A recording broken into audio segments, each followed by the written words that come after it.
There's something about mirrors that has always felt unsettling. They stare back at us, reflect our every move, and yet seem like a portal to something just beyond our reach.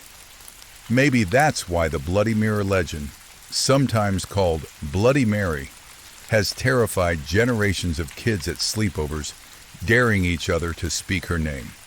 The story goes like this.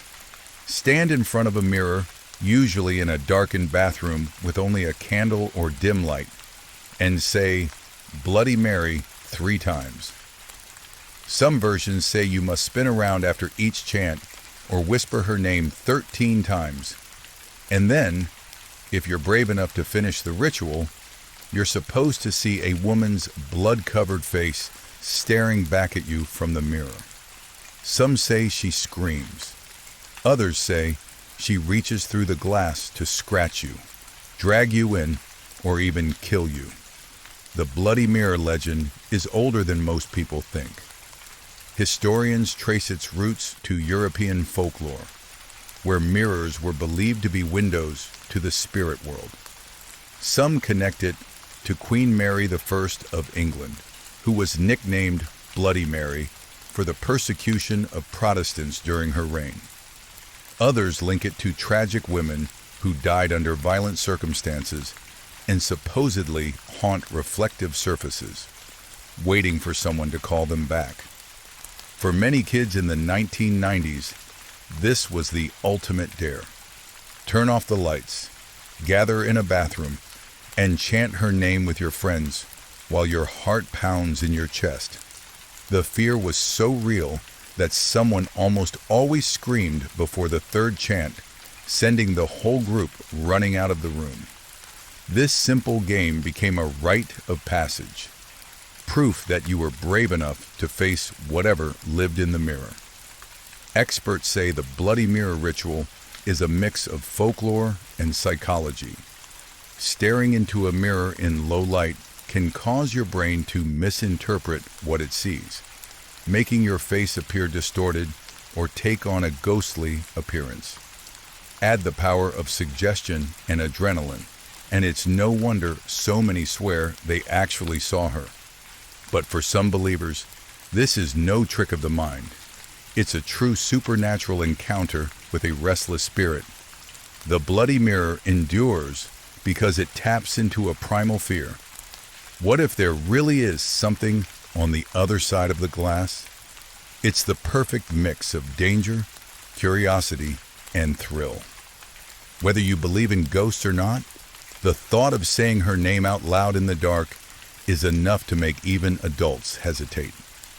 Story 2, if you grew up in the late 1990s, chances are you either begged for a Furby or begged to keep it far away from you. These little owl-like creatures with blinking eyes and squeaky voices were one of the hottest toys of the decade and one of the creepiest. But in 1999, a rumor started spreading that made them even scarier. Furbies were secretly spying on people. Furbies were interactive robotic toys created by Tiger Electronics. They could blink, wiggle their ears, and learn to speak English over time. When you first got a Furby, it would only speak Furbish, its own language. But the more you played with it, the more English words it seemed to pick up. This feature is what sparked one of the strangest toy-related conspiracy theories of all time. Parents began to notice that Furbies seemed to repeat things said around them. Rumors spread that these toys were listening to conversations, recording voices, and sending them back to the manufacturer. The fear grew so big that in 1999, the National Security Agency, NSA, actually banned Furbies from its Maryland headquarters, worried they might record classified conversations. Soon, hospitals, government offices, and even some airlines followed suit. In reality, Furbies didn't have any ability to record or transmit sound. They used a set of pre-programmed words and sounds, triggered by motion sensors and a microphone that only detected noise levels, not words.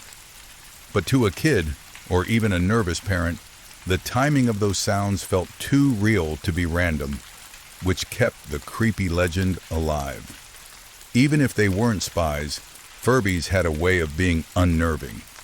They woke up on their own. Many kids reported hearing their Furbies talk in the middle of the night. They wouldn't turn off. There was no power switch.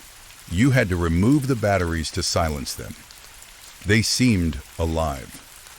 With their blinking eyes and learning behavior, they felt less like toys and more like tiny creatures living in your house.